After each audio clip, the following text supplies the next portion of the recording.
जो कर रहे हैं वो उन्हीं की शक्ति से कर रहे हैं, करवा भी वही रहे हैं और ताकत सामर्थ्य भी वही दे रहे हैं। कभी किसी भी अच्छे विचार या अच्छी क्रिया में अपने को भूल कर भी कर्ता मत मानना, तो बुरी क्रिया कभी होगी ही नहीं। बात पकड़ो। यदि अच्छी क्रियाओं के कर्ता आप बनोगे तो बुरी क्रियाओं से बच नहीं सकते। अगर अच्छी क्रियाओं को देख रहे हो कि प्रभु करा रहे, तो बुरी क्रियाओं का संकल्प ही नहीं उदय होगा। अहम गलित हो गया तो अहम में ही तो सारे विकार रहते हैं। हर समय प्रभु के सामने कृतज्ञ रहो। कितनी कृपा, क्या हमसे लेना है आपको, आप तो पूर्ण काम हो, हमें इतना दुलार कर रहे हो। बलिहारी प्रभु, वो बार बार मन उनके चरणों में लौटता रहता है। प्रभु का विधान सर्वज्ञता से पास हुआ है। वो खूब आगे की, पीछे की, मध्य की सब बात सोच करके उन्होंने आपके लिए विधान किया है। पहले से उन्होंने आपका उस समय मंगल विधान सुनिश्चित कर दिया है। कैसी भी परिस्थिति हो, कभी ऊबना मत, घबराना मत, अधीर मत होना और अपने भगवत विश्वास में कमी मत आने देना। कैसी भी परिस्थिति हो, यह जरूरी है। उबना मत। बहुत हो गया कष्ट सहते सहते, कितना सहूं, नहीं। ये अगर ऐसा आ रहा है तो भी आप भगवद आश्रित नहीं हुए। नहीं, ऐसा आ ही नहीं सकता। बड़ा आनंद आता है कष्ट में, बड़ा आनंद आता है। पूरा का पूरा मन, इंद्रियां केवल प्रभु में होती, क्योंकि कष्ट में कोई विषय की इच्छा तो होती नहीं किसी को भी। भारी पीड़ा है तो सब उसी में होती। जिसने अभ्यास किया है भगवत चिंतन का, आश्रय है प्रभु का, तो कष्ट में भाग के कहां जाएगा। उसी में तो एकदम तन्मय हो जाता है मन, इंद्रिया। आज जो आप भागवती का अभ्यास करते हो तो आपको पूर्वाभ्यास परेशान करता है ना, विषय चिंतन। और जिसने पूर्व में खूब भजन किया है तो आज विषयों के बीच में भी हो तो उसका भजन कैसे रुक जाएगा। सोचो जरा। आज आप खूब भजन की चेष्टा कर रहे हो, पर पूर्वाभ्यास आपको विघ्न पहुंचा रहा है ना। ऐसे ही यदि आपने भजन का अभ्यास किया तो वर्तमान में कैसी भी दुखद, विषयमयी कैसी भी परिस्थिति हो, वो कैसे रुक जाएगा। जब असद अभ्यास सत अभ्यास के बीच में प्रकट हो रहा है तो सत अभ्यास असत की सत्ता कैसे रहने देगा। इसीलिए जो भजन परायण जन होते, भारी से भारी विषम परिस्थिति में भी हर समय भजन करना नहीं होता, भजन नृत्य करता है, वो निहाल हो जाता है। सुख किसे कहते तब आप जानेंगे, सुख का परिचय तब आप जानेंगे जब इतना भरोसा हो कि कैसी भी परिस्थिति हो, उबना नहीं, घबराना नहीं, अधीर मत होना और विश्वास में कमी मत आने देना। कब तक भोगूं, कब तक। ऐसे लोग हैं उद्दंडता करते हैं, पाप करते हैं, उनको बुखार भी नहीं होता। भजन में लगे लोगों को देखो कितना कष्ट। ये क्या है प्रभु, कम से कम उनका शरीर स्वस्थ रखो तो आपका यश गा रहे भजन। उनका विधान सर्वज्ञता से भरा हुआ है। तुम अल्पज्ञ हो, तुम वर्तमान की बात सोच रहे हो। वो तीनों कालों को देखकर निर्णय करके परिस्थिति दिया, इसलिए मस्त रहो उनके भरोसे पर। कभी कई बार चर्चा की है प्रताप राय जी की। बचपन से भजन परायण थे, ईश्वर संपन्न घर था, भाई बहन सब खूब। कुछ दिनों बाद माता पिता पधार गए, पूरा अधिकार। ऐसे भजन में डूबे रहते कि उनका व्यापार था कि जैसे कोई धन लेने के लिए आया तो उसके लिए कुछ गिरवी रखना होता था, आभूषण आदि, और जितनी आवश्यकता है आप धन ले जाइए, और जब धन मिल जाए तो ब्याज सहित उसमें रख जाना और अपना सामान ले जाना। एक बक्सा रखा रहता था और वो आप माला लिए हर समय भजन करते रहे। बड़े वास्तविक आंतरिक वृत्ति से प्रभु में लगे थे। पर उनकी कुल परंपरा का यह व्यापार था। जैसे सदन जी की कुल परंपरा, तो कुछ गृहस्थ ऐसे महापुरुष जो अपने, भगवान भी कहते पर धर्मो भयावहा सुधर्मो निधनो श्रेया, पर धर्मो, वो जो वहां का काजी था उसने देखा कि बिना किसी प्रयत्न के बड़ा आनंद इनके चल रहा है, तो जलन होती, जो भगवत विरोधी जन, विमुख जन होते हैं तो जलन होती है। इसको दूसरे रूप में हम कह सकते हैं कि प्रभु अब उनके भजन का फल देना चाहते थे। दोनों बातें, परिणाम जान गए हैं इसलिए हम कह रहे हैं प्रभु उनके भजन का फल देना चाहते थे, और वो वर्तमान से देखो तो वो द्रोही थे, भगवत द्रोही जन। 3 लोगों ने काजी से मिलकर कहा बड़ा सुख लूट रहा है, हम जाके देखा है, बढ़िया काम बन जाए। वो देखता भी नहीं कि बक्से में क्या रखा गया।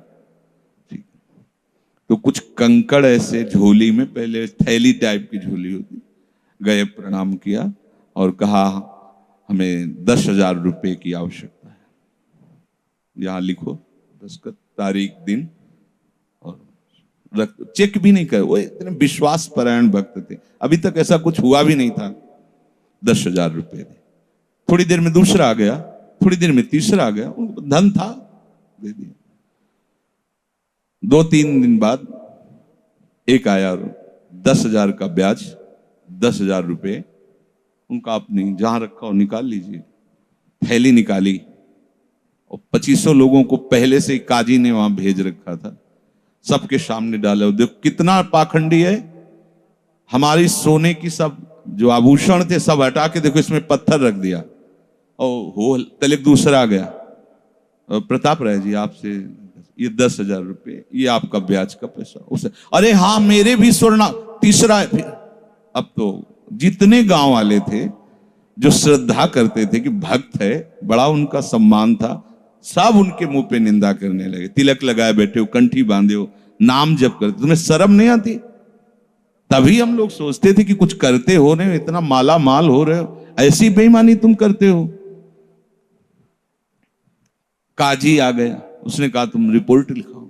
रिपोर्ट लिखाई गई, बादशाह के पास रिपोर्ट पहुंचा गई। उन्होंने कहा ऐसे पाखंडी को बंदी बना लिया जाए और सारी संपत्ति जब्त कर ली जाए। प्रताप राय जी ने जब सुन, अवाक, मतलब पत्नी से कहा कि ठाकुर जी की सेवा में बाधा ना पहुंचे, तुम ठाकुर जी को लो, पीछे के मार्ग से निकल जाओ, कुछ भोग सामग्री, आभूषण और ठाकुर जी को लेके चले जाओ। पत्नी ने ऐसा किया, साफ एक बर्तन भी नहीं रहने दिया और उनको हथकड़ी डाल करके जेल में पहुंचा दिया। सब लूट लिया, सब नष्ट भ्रष्ट कर दिया। अब आप देखते जाओ। जब वहां पहुंचे तो जो विरोधी जन थे तो उन्होंने कहा कि ठाकुर के बहुत से आभूषण, बड़ी महंगी मूर्ति इनकी ठाकुर की, इनकी पत्नी, उसको तो आपने बंदी नहीं बनाया। सरकारी सैनिकों ने खोज की तो अपने मायके चली गई थी, वहां से उनको बंदी बनाया। ठाकुर जी को ला करके जहां धन का स्टॉक था वहां रख दिया, आभूषण सब उनके, दोनों को एक जगह हथकड़ी बेड़ी डाल के वो ठाकुर जी से एकांत में जेल में कहने लगे कि ये सब लीला तो हमें बर्दाश्त है, लेकिन आप जो हमारे प्राणनाथ हैं, आपको बंद कर दिया गया, भोग नहीं लगेगा, आरती नहीं होगी, आपको शयन नहीं करे, ये हमसे बर्दाश्त नहीं होता। प्राण हमारे ले लो, हम आपकी सेवा के बिना नहीं रह सकते। मुझे ये जो कुछ किया इस तो बर्दाश्त है, पर आप हमारे पास नहीं, आपकी सेवा नहीं, और जीवन भर कुल परंपरा से आपकी सेवा होती, नाथ ये मुझसे बर्दाश्त नहीं होता। बिकल होकर के रोए तो वहीं गलबैया दिए प्रिया प्रीतम जेल में ही प्रकट हो गए, निहाल कर दिया। फिर आगे जो बड़ा चरित्र है, हम ये बताना चाहते हैं कि देखने में तो हमें लगा कि देखो ऐसे महान भक्त के जीवन में कैसी परिस्थिति आई, पर परिणाम देखकर हम ये कह सकते हैं कि ये फल वृत्ति आई, पूरे जीवन के भजन का फल, कि सच्चिदानंद प्रभु का साक्षात दर्शन, साक्षात ऐसी महान स्थिति आगे उनकी वर्णन है। यह कह रहे कि ऊबो मत, घबराओ मत, अधीर मत हो, विश्वास में कमी मत होने दो। अब प्रभु ने क्या देखा कि इसे ना संपत्ति के हरण का दुख है और ना इसे किसी सम्मान नष्ट का, पूरे जीवन भर सम्मानित रहे, गांव के सब भगत जी हैं, सब मिटिया मेट हो गया, इस बात का कोई दुख नहीं, केवल मेरी सेवा का सुख। आगे चरित्र में आता है फिर उन्होंने जो लीला की कि बादशाह चरणों में झुका, पूरी समाज के सामने उन तीनों ने स्वीकार किया मैंने कपट किया, फिर जय जयकार। ये तो उनके 1 मिनट का काम होता है, ये उनका तिनके को ब्रह्मा बना देना, ब्रह्मा को तिनका बना देना, ये उनका तो खिलवाड़ होता है। इसलिए कभी विश्वास कम मत करना, क्योंकि ऐसी परिस्थिति आ सकती है कि आपको लगेगा कि अगर भगवान होता, मान लो वहीं थोड़ा सा नकारात्मक सोच कर ली जाए कि ऐसा क्या, जीवन भर आपसे प्यार करके भजन, इतनी भारी बेइज्जती, ऐसा ऐसा। भक्त अगर ऐसा चिंतन करता है तो शरणागति नहीं, क्योंकि शरणागति में विपरीत चिंतन की जगह नहीं होती, शरणागति में संशय नहीं होता। उसकी कृपा के असंख्य रूप हैं, वो आवश्यकता अनुसार जब जहां जैसे चाहेगी वैसा रूप रख लेगी। और आप शरणागत हैं तो आपके लिए अब कृपा के सिवा कोई दूसरा होगा नहीं। बैठा लिए हृदय में, आप प्रभु के शरणागत हैं, अब आप पर कृपा ही कृपा होगी। पर लिखा हुआ कि कृपा असंख्य रूप धारण कर सकती है, कोई भी रूप उसका हो सकता है। अब आदर करना, अब आपके जीवन में केवल कृपा होगी, शरणागत है पर उसका आदर करना। प्रभु के कृपा में, विधान में जो संदेह कर बैठता है, विरुद्ध चिंतन कर लेता है, तो उसको कृपा छोड़ती नहीं है, उसके लिए कृपा भयानक रूप धारण करती है और घेर करके उसको कृपा सिंधु से मिला देती है। और जो हृदय की निर्मलता से, विश्वास से, प्रेम पूर्वक सराहता रहता है, वाह प्रभु अपना मानकर दंड दिया, बहुत अच्छा किया, आपने जो जो किया ना बहुत अच्छा किया प्रभु। अब लगता है कि आपने मुझे स्वीकार कर लिया, क्योंकि आप कुछ भी करने में अब हिचकते नहीं है, हमसे पूछने की जरूरत नहीं है, आप जो जो कर रहे बहुत। उसके लिए कृपा बहुत मृदु और शांत होकर प्रकाश रूप से उदित होती है और प्रभु के पास पहुंचा देती है। कृपा बख्शेगी नहीं। आप शरणागत हो, अगर ज्यादा चतुराई करोगे तो भयानक रूप धारण कर लेगी। अब तुम्हें जाना ही है प्रभु के पास, अगर सुलझोगे तो शांत सौम्य होते हुए आपको पहुंचा देगी। तुम विश्वास करो, इसी विश्वास से तुम्हें भगवत दृष्टि प्राप्त होने वाली है। कल हम कुछ उपासकों से बात कर रहे थे कि भैया ऐसा मत समझो कि अमुक समय तक साधना करने पर सिद्धार्थ अवस्था आती, नहीं, अभी समझ ठीक कर लो, अभी सिद्ध हो जाओगे। अभी ये साधना से नहीं होता, ये समझ से होता है। आपकी समझ ठीक हो गई, अभी वही आचरण आने लगेंगे जो सिद्धों में आचरण। हम लोगों के दिमाग में बैठा हुआ 12 वर्ष 18 वर्ष ऐसा वैसा, 12 जन्म में भी बात नहीं बनने वाली, और 12 मिनट भी बहुत होते हैं। समझ जाओ, जैसे कोई कहे ऐसे ही बोल रहे हो। आपके पास कोई उदाहरण है? भागवत में 11 स्कंद में तितिक्षु ब्राह्मण का चरित्र पढ़ लो, और ये भगवान श्री कृष्णचंद्र जो उद्धव को उसका चरित्र सुना रहे, मतलब उसका यश गान कर रहे हैं, और वो खुद कह रहा है कि मैंने जीवन में कभी कोई साधन भजन की बात जाने तो धर्म नहीं किया। हुआ क्या? कृपा उदित हुई, सर्वनाश का खेल हुआ और उसकी एकदम समझ ठीक हो गई। समझ पढ़ लेना उसकी। जिनके लिए मैंने पूरा जीवन, वो मुझे त्याग रहे। जिस धन को ना मैंने प्रयोग किया ना किसी को करने दिया, उसका अपहरण हो गया। जिस शरीर को मैं माना वो बुढ़ापे में जा रहा है। ये हो क्या रहा है?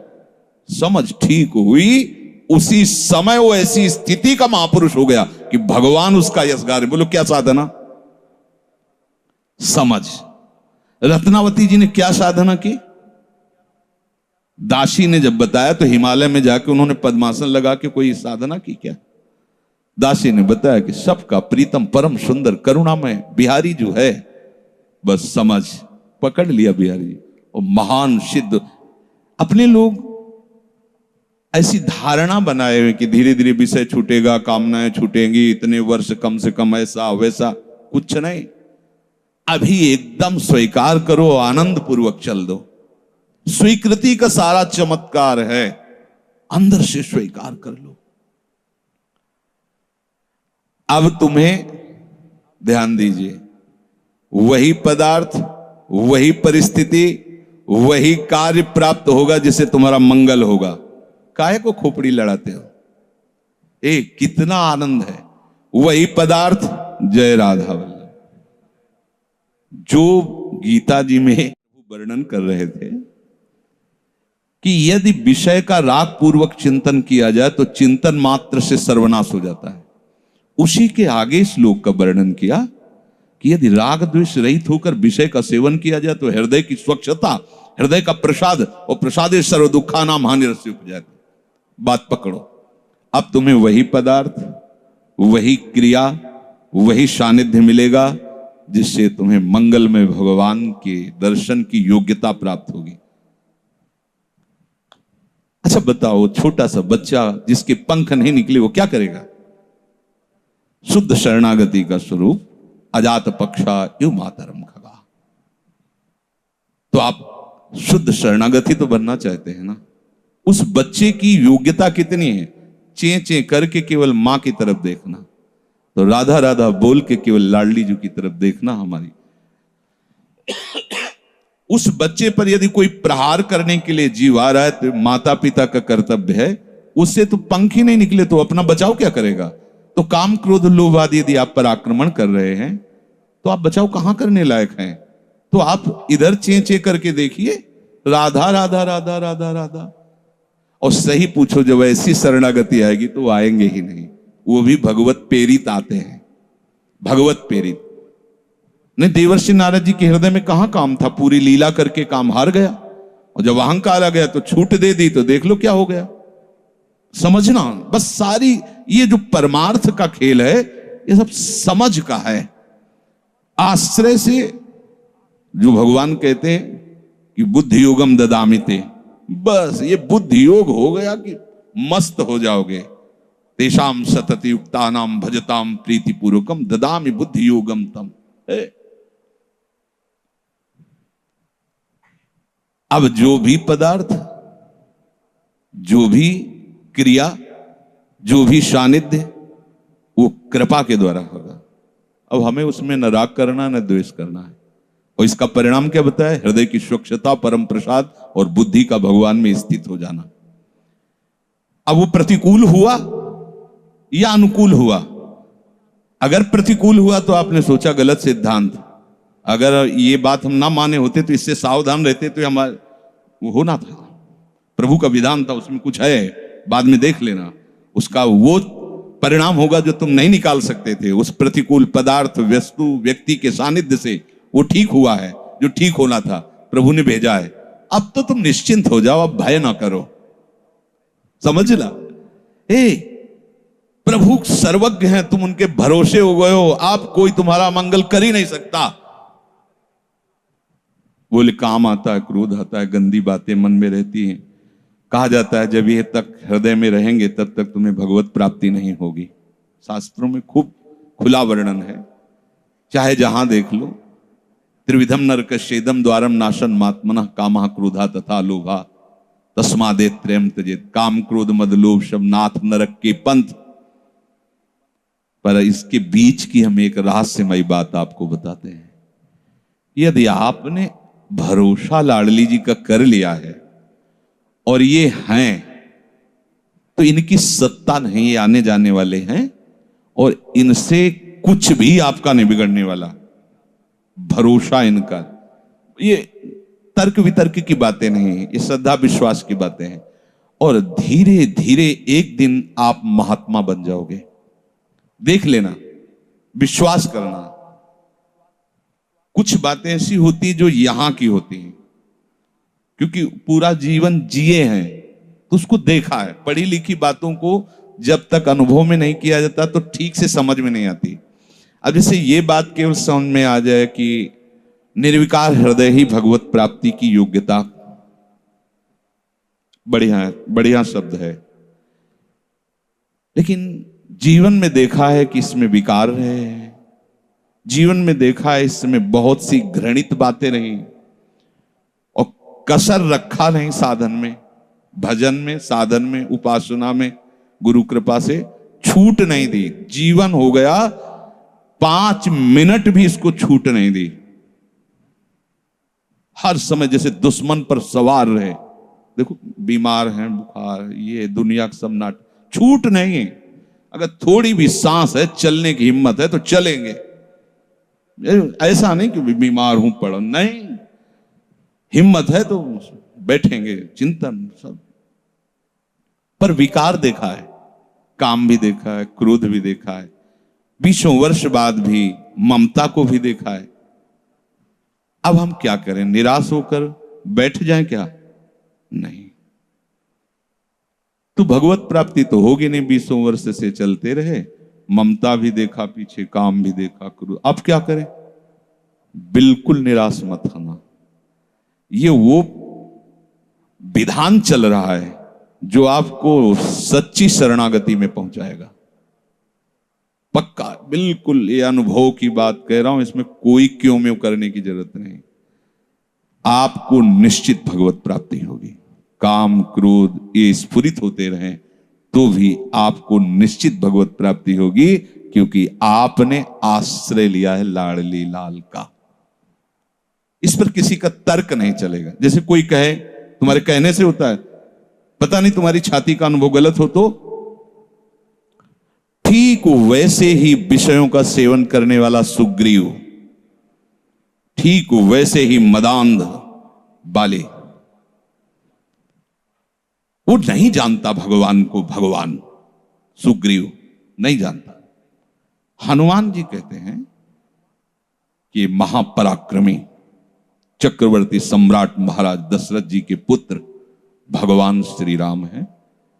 इनसे मित्रता कर लो तो तुम बाली के भय से क्या, कोई भी तुम्हें भयभीत नहीं, काल भी भयभीत नहीं कर सकता। हनुमान जी पर विशेष श्रद्धा और विश्वास सुग्रीव का था, बहुत प्रीत है। एक तरह से उनके मंत्री हित, जैसा वो आदेश करते थे वैसा। एक भक्त पर विशेष श्रद्धा ने प्रभु से मित्रता करवाई, सामने अग्नि को साक्षी करके। ये इसके सुग्रीव के लिए नहीं, अग्नि को साक्षी करवाया भगवान के लिए कि आप निर्वाह करना। हनुमान जी बहुत भक्त चतुर होता है। फिर भी वो कह रहा कि ये मार देंगे बाली को। हनुमान जी, कैसी बात करते हो, इन पर संशय करते हो? बोले नहीं, अगर ये हमारा संशय मिटा दे तो मैं भय रहित हो जाऊं। क्या? ये ताड़ के वृक्ष हैं, एक बाण में ही एक दुंदुभि राक्षस जो क्या था, उसकी अस्थियां और ताड़ को बेच दें तो मैं मान लूंगा कि बाली को मार सकते हैं। भगवान का अमोघ बाण, हा मेरे प्रीतम हो, ये भक्ति है। एक महान भागवत शरणागत करवा रहा है, एक महान भागवत, लेकिन वो अपनी हर बात में प्रभु को जब खरा देख लेता है, वो अपना कहीं खरा नहीं है। आप देखते जाओ, भगवान ने बाली का उद्धार किया। जब प्रभु का तीर उसके हृदय में धसा हुआ है, प्रभु को देखा तो हृदय प्रीति, मुख वचन कठोरा। भगवान की तरफ देखकर हृदय में तो अपार प्रीति का हो भाग्य, हो भाग्य। क्योंकि चलते समय उसकी पत्नी ने बता दिया था होश में, जो भगवान है वही है, दूसरा नहीं। उनका भगवान समदर्शी, मेरे से बैर क्यों करेंगे? कोई सुग्रीव इतना बड़ा भगत तो है नहीं, बचपन से जानने, दोनों भाई हैं, दोनों एक जैसे हैं, तो मैं बैरी हूं और वो प्यारा हो, ऐसा क्यों हो सकता है? वो तो समदर्शी।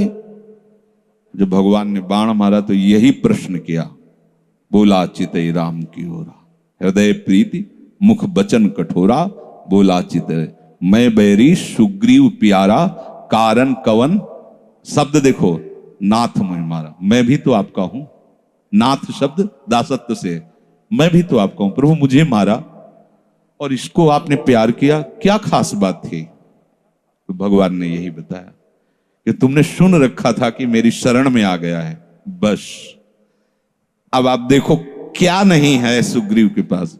और आगे उसी चरित्र के सर्वज्ञ लेखक गोस्वामी श्री तुलसीदास जी लिखते हैं कि जेहि अग बधेउ व्याध जिम बाली, सोई सुकंठ पुण्य कीन कुचाली। कुचाली शब्द, वही कुचाल की। इसकी व्याख्या नहीं करनी है, केवल समझना है। महाभागवत परम बंदनी विभीषण जी, सोई करतूती विभीषण केरी, सपन हो राम न तिंत जन अवगुण प्रभु मान न काऊ, दीन बंधु अति मृदुल स्वभाव, रहत न प्रभु चित चूक किए की, करत सुरत सैबार ये की। इसने मुझे अपना माना बस। और ये तो हरि का स्वभाव वर्णन किया। और लाडली जो हरि के वात्सल्य समुद्र की सार, वात्सल्य समुद्र सार। यहां तो नेक हूं न रिसको भूल हो न हो सके। ये कभी हृदय में सोचना कि मेरा हृदय विकारी है, तो पहली गलती तो आपने हृदयेश्वर के नाम ही हृदय नहीं किया। और दूसरी बात, अब मुझे परवाह क्या है? जब उन्होंने कहा मैं तुम्हें पास कर दूंगा, तो मुझे परेशानी क्या है? ककारा भी लिखना नहीं आता, उन्होंने अच्छे से नंबर ऊपर रख दिए तो हमारा काम बन गया। तो हमें अपनी शरणागति पर कभी अविश्वास नहीं करना। हमें अपनी स्थिति को देखकर कभी अपने प्रभु पर प्रश्नवाचक चिन्ह नहीं लगाना, तो इसका परिणाम होगा भगवत प्राप्ति। बिल्कुल आप अच्छे से समझ लो, हमारी आपकी बुद्धि एक भुनगे की तरह है और यात्रा ऐसी कि गरुड़ भी नहीं पार कर सकते। जाना वहां है जहां गरुड़ भी नहीं पार कर सकते। चाहे जितना उड़ान उड़े, आकाश का ओर छोर नहीं। जहां भी जाएंगे आकाश मिलेगा, भुनगा कितना उड़ेगा। अब क्या करें? वो वहीं से पुकारे, वो उनको आने में देर नहीं है, उनको आने में। बस शांत हो जाओ, आश्रित हो जाओ, किसी अन्य का भरोसा नहीं। जो कुछ अन्य आपके हृदय में बचा है वो उनका कार्य है, वो सब सुधार लेंगे। बात मान लेना हमारी।